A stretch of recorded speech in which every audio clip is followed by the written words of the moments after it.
আমি নেবো না। প্রথম কথায় নটোরিয়াস ক্রিমিনালকে দলে নেবো না। প্রথম কথাই উত্তর, আমার এক কথায় উত্তর, ওই ধরনের নটোরিয়াস ক্রিমিনাল আমাদের দলের রাজ্য কমিটির মানুষজন যেখানে ঘুরে ওঠা বসা করে, যেখানে সেখানে তো মাঝে মধ্যে ঝাঁটটাট দিতে হয়, পরিষ্কার পরিচ্ছন্ন রাখতে হয়, সেই কাজে নিযুক্তর জন্য ওই ধরনের কুখ্যাত দুষ্কৃতীকে আমরা দলে নেব না। আর এই নটোরিয়াস ক্রিমিনাল দায়িত্ব পাওয়ার পর থেকে আইএসএফ এর লোকও প্রাণে মরল, তার দলের লোকও প্রাণে মরল। আমি আজও বলছি, যদি সঠিকভাবে তদন্ত হয়, সরকার সাহেবের right side, left side, front side, back সাইডের অনেক নেতা, নতুন নেতা, তারাও জেলের ভাত খাবে, গ্রেফতার হবে। আমি একথা বল জোর গলায় বলে যাচ্ছি, কোনো তৃণমূলের কর্মী, তৃণমূলের নেতা, তৃণমূলের পদাধিকারী বৈধ কাগজপত্র থাকার পরেও তাকে যদি অবৈধ ঘোষণা করা হয়, তার জন্য আইএসএফ নওশাদ সিদ্দিকী আইনি লড়াই লড়বে। সাধারণ মানুষের জন্য তো লড়বই।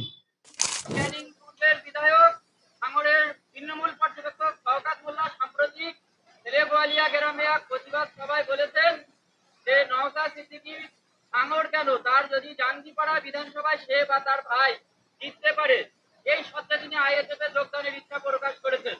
তো যদি আপনি সেখানে আমি নেবো না। প্রথম কথায় নটোরিয়াস ক্রিমিনালকে দলে নেবো না। প্রথম কথাই উত্তর, আমার এক কথায় উত্তর, ওই ধরনের নটোরিয়াস ক্রিমিনাল আমাদের দলের রাজ্য কমিটির মানুষজন যেখানে ঘুরে ওঠা বসা করে, যেখানে সেখানে তো মাঝে মধ্যে ঝাঁটটাট দিতে হয়, পরিষ্কার পরিচ্ছন্ন রাখতে হয়, সেই কাজে নিযুক্তর জন্য ওই ধরনের কুখ্যাত দুষ্কৃতীকে আমরা দলে নেব না। কারণ ওখানে ঝাঁটফাট দিতে দিতে আমার 5টা ভালো মানুষ যারা পেন খাতা বই নিয়ে লড়াই করতে চায়, সেও হয়তো কথা শুনে সেও হয়তো বোম তুলে নিতে পারে। সুতরাং ওনাকে নেওয়ার প্রশ্ন আসছে না।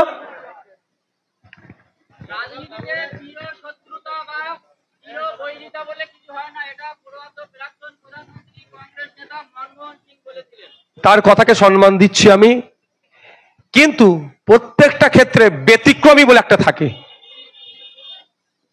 সেই ব্যতিক্রমীটা এদের জন্য না। দেখুন, এর কথার সাথে কাজের দাম, কথা আর বাস্তবের সাথে মিল আছে। 2021 সালে বলেছিল স্টেজে, যখন ভোটের প্রচার চলছে, আমার বড় ভাইয়ের নাম নিয়ে, যে ওর ছোট ভাই ভাঙড়ে, তখন আমি দাঁড়িয়েছিলাম যখন 21 নির্বাচনের সময়, যদি ভাঙড় থেকে জিততে পারে ওর, তাহলে ও যদি জিতে ওর সার্টিফিকেট ছিঁড়ে ফেলে দেবে, বা এই ধরনের কথা বলেছিল। কই এই ঘটনা ঘটেছে? ওনার কথার সাথে কাজের মিল নেই। অনুরোধ করছি, ওর কোশ্চেন করে সময় নষ্ট করবেন না।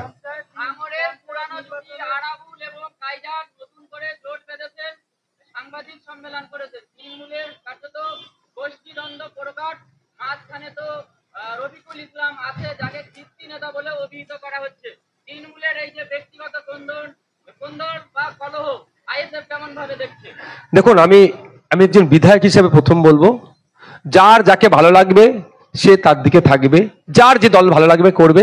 দিনের শেষে আমরা ভাঙড়ের মানুষ, এটা মাথায় রেখে পলিটিক্স হোক। ভাঙড়ে এমন কোনো পরিবেশ না হয়ে যায়, সে 2023-এ পঞ্চায়েত নির্বাচনের সময় কারো মায়ের মা কাঁদছে, কোল খালি হয়ে গেছে, গুলিবিদ্ধ হয়ে গেছে, কারো বাড়ি ভাঙচুর হচ্ছে, এগুলো নয়। এক কথায়, কে কোন দলে যাবে, কোন দলে আসবে, কে কোন গ্রুপে থাকবে, সেটা আমি বেশি চর্চা করব না। তাদের দলের অভ্যন্তরীণ ব্যাপার কি করবে না করবে, শুধু অনুরোধ এটাই আমার, যে ভাঙড়ে হিংসা করবেন না। আপনারা রাজনৈতিক হিংসা করলে এনটিআর ভাঙড়ের মানুষের বদনাম হয়। আমরা চাইবো ভাঙড়ের মানুষের বদনাম না হয়, ভাঙড়ের মানুষ যাতে সুখে শান্তিতে থাকে। আর কোনোদিনই জুটি ছিল না, নতুন করে জুটি বাঁধছে।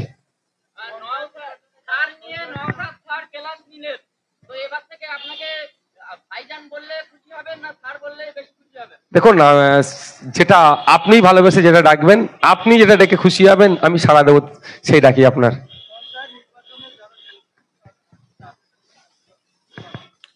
শান্তির বার্তা, ঐক্যের বার্তা, মানুষের পাশে থাকার বার্তা। আজকে রেজাউল, আজকে মহিউদ্দিন, আজকে হাসান আমাদের মধ্যে নাই, কিন্তু মহিউদ্দিন, হাসান, রেজাউলের স্মৃতিতে আমরা রক্তদান করে 650, এখানে 650 অলরেডি ক্রস করেছে। চালতা বেরিয়ে 753 জন। এই রক্ত দিয়ে অনেক মানুষের প্রাণ বাঁচবে, অনেক মুমূর্ষু রোগীর সুস্থ করে তুলবো। অর্থাৎ আমাদের মধ্যে হাসান না থাকলেও, হাসান যে কাজটা আইএসএফ এর জন্য করে গিয়েছিল, আজকেও তার সেই কাজের চেয়ে ফল পাচ্ছে। তাই এখান থেকে বার্তা এটাই, সবসময় পজিটিভ কাজ করুন। আপনার বর্তমানে আপনার নামের জয়ধ্বনি হবে, আপনার নাম নিয়ে ভালো চর্চা হবে। আর অন্যথায় ওই নটোরিয়াস ক্রিমিনালদের মতো অন্যায় কাজ করলে প্রকাশ্যে আপনার তো সমালোচনা হবেই হবে, এবং আপনার অবর্তমানে আপনার নামে যে খারাপ মন্তব্যগুলো আসবে সেগুলো আপনার পরিবার শুনবার মতো জায়গায় থাকবে না। যেদিনকে খুন হয়েছিল তারপরের দিন সকালে আমি বাইট দিয়েছিলাম। বাইট দেওয়ার পরে কি বলেছিলাম, যদি সঠিক তদন্ত হয়, সরকার সাহেব যেখানে দাঁড়িয়ে আছে তার right side, left side, front side, back side, তখনও কিন্তু কেউ গ্রেফতার হয়নি, এ কথা বলেছিলাম। সঠিক তদন্ত হলে তাহলে ধরা পড়বে। তারপরে যখন প্রথম যাদের কয়েকজনকে ধরলো, তাদের মধ্যে সরকার সাহেবের সিকিউরিটির পরে সব থেকে কাছে যে ব্যক্তিটি দাঁড়িয়েছিল সেই ব্যক্তিটি গ্রেফতার হয়েছে। আমি আজও বলছি, যদি সঠিকভাবে তদন্ত হয়, তার পরিবার যদি চাই নওশাদ সিদ্দিকী বিধায়কের সহযোগিতা, কোর্টে গিয়ে আমরা মামলা করব।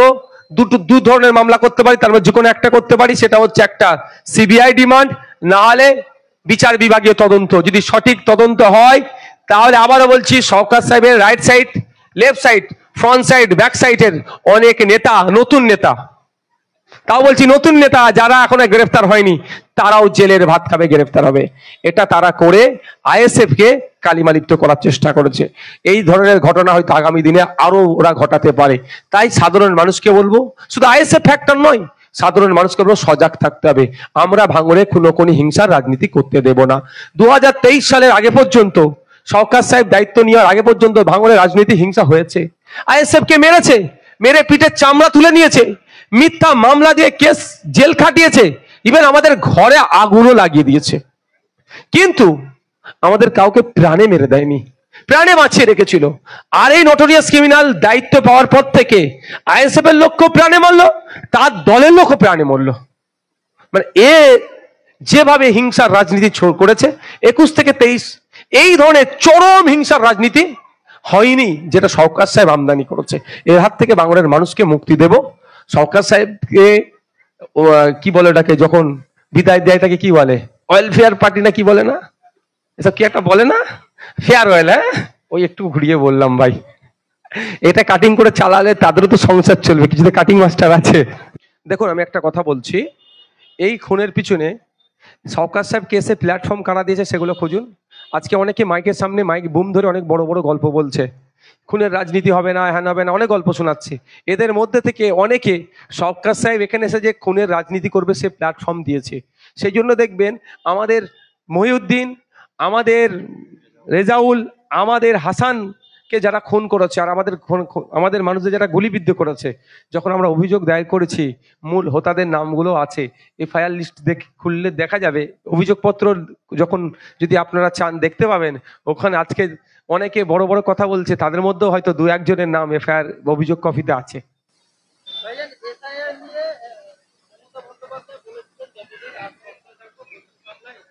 উনি ক্ষমতায় নেই বলে পশ্চিমবঙ্গে এসআইআর হচ্ছে। তাহলে শুধু ঢপের চপ দিচ্ছে, ওনার ঢপের চপ যে খাবে, এমনি চপ খেলে যতটা না গ্যাস পেটের সমস্যা হবে, আর উনার ঢপের চপ খেলে সারা মাথা থেকে পায়ের নখ পর্যন্ত সমস্যা হবে। ঢপের চপ তো বলেছিল কি ডবল চাকরি, ঢপের চপ। এখন চাকরি হারারা আজকে বৈধভাবে যারা চাকরি পেয়েছে তাদের চাকরি বাতিল হয়ে গেল। আজকে মাদ্রাসা এসএলএসটি নিয়োগ নাই, 2013 সালে নোটিফিকেশন, 2023 নোটিফিকেশন।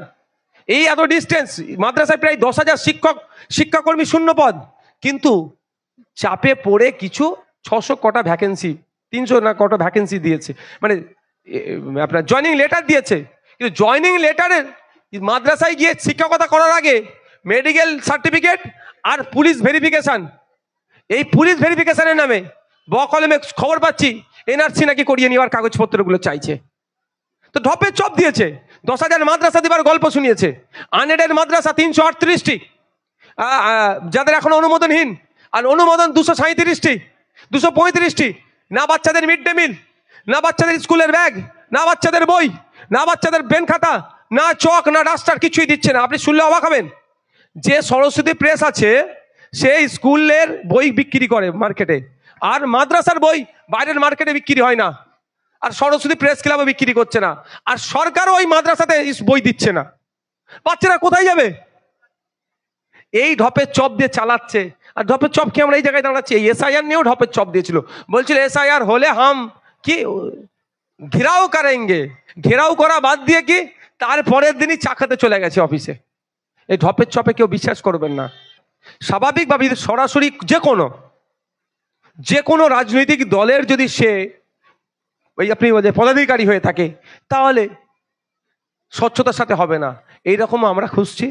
আমরা ভাঙড়ে দেখছি এখন পর্যন্ত যতটা আমাদের সার্ভে চলছে, যে ওই ধরনের দায়িত্ব সরাসরি হচ্ছে না।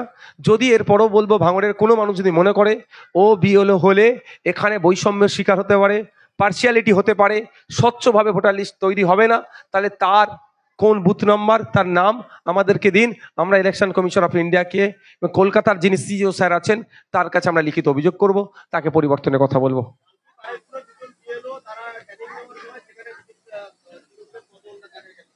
তাহলে নিশ্চিতভাবে তার বুথের তার অ্যাসেম্বলি যেটা আছে, তার বুথ যেটা আছে, তার অঞ্চল যেটা আছে, নিশ্চিতভাবে তার নামে অভিযোগ দায়ের হবে। তাদের লোকাল থেকে অভিযোগটাই দায়ের করতে হবে স্বাভাবিকভাবে।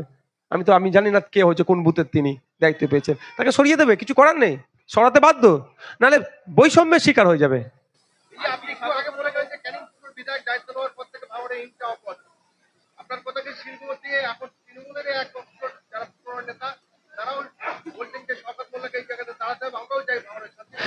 আমি তো অসত্য কথা বলিনি। আমি যদি অসত্য কথা বলতাম তাহলে আপনি বলতেন। আমি সত্য কথা বলেছি, সত্য সব সময়ের জন্য সত্য। আজকে সত্য কথাটা এস্টাবলিশ হয়নি, 5 বছর পরে হবে, 50 বছর পরে এস্টাবলিশ হবে।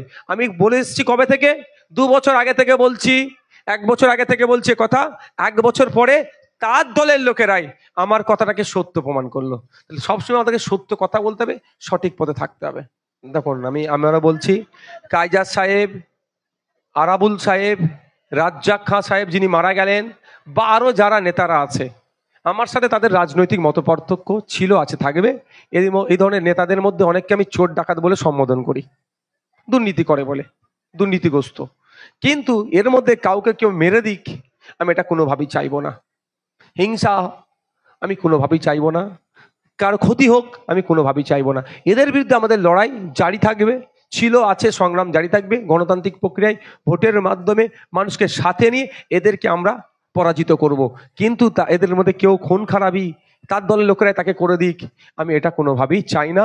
আমি একজন বিধায়ক হিসাবে ভাঙড়ের মানুষ প্রত্যেকটা শান্তিতে থাকুক, নিরাপদে থাকুক, এটা কাম্য করব। সেটা কায়জার সাহেবের জন্যও করবো, আপনার আরাবুল সাহেবের জন্যও করব, আর আপনার বুথের একজন সাধারণ মানুষের জন্য এটা কামনা করব। এফআইআর নিয়ে আপনি ভয়ের কারণ নেই বলেছেন, কিন্তু একথা অনস্বীকার্য যে সমগ্র পশ্চিমবঙ্গে ভয়ের বাতাবরণ তৈরি হয়েছে। কিন্তু বিশেষ করে সংখ্যালঘু সম্প্রদায়ের মধ্যে তারা বিশেষ করে মনে করছে যে তাদের কাছে উপযুক্ত প্রমাণপত্র থাকলেও ইন্টেনশনালি তাদেরকে হয়তো পাচ্ছে। এরকম কিছু যদি ঘটে, আইএসএফ এর পরবর্তী পদক্ষেপ কি? প্রথম কথা, আমি ভয়ের কারণ নেই বলিনি, আমি বলেছি আতঙ্কিত হবেন না। আমি কি বলেছি? এসআইআর নিয়ে অহেতুক অযথা আতঙ্কিত হবেন না। দ্বিতীয় কথা হচ্ছে, আপনি যেটা বলছেন যে সংখ্যালঘু সম্প্রদায়ের মুসলিমরা আতঙ্কিত, তাদের বৈধ কাগজপত্র থাকার পরেও নাকি তাদেরকে হ্যারাসমেন্ট করবে। দুটো বিষয় বলছি। এই যে কথাটা ছড়াচ্ছে কারা? সবাই তারা তৃণমূল আর বিজেপি ভয় দেখাচ্ছে। তাহলে বাইনারি পলিটিক্স তৈরি করার জন্য কথা ছড়াচ্ছে।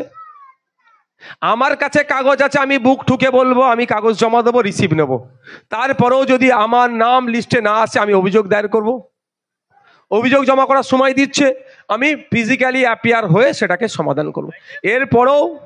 এরপরেও যদি বলছি, শুধু আমি একথা বল জোর গলায় বলে যাচ্ছি, কোনো তৃণমূলের কর্মী, তৃণমূলের নেতা, তৃণমূলের পদাধিকারী বৈধ কাগজপত্র থাকার পরেও তাকে যদি অবৈধ ঘোষণা করা হয়, তার জন্য আইএসএফ, নওশাদ সিদ্দিকী আইনি লড়াই লড়বে। সাধারণ মানুষের জন্য তো লড়বই। মানুষ চাইলে জিতবে। যদি মানুষ চাইলে জিতার যদি ওদের জায়গায় থাকে, তাহলে আমাদের নেতাদের নামে মিথ্যা মামলা দিচ্ছে কেন? বুথ দখলের গল্প শোনাচ্ছে কেন? খেতে ফলাবো না, খামারে ফলাবো, এই গল্প শোনাচ্ছে। ওরা আতঙ্কিত হয়ে গেছে, ওরা ভয় পেয়েছে।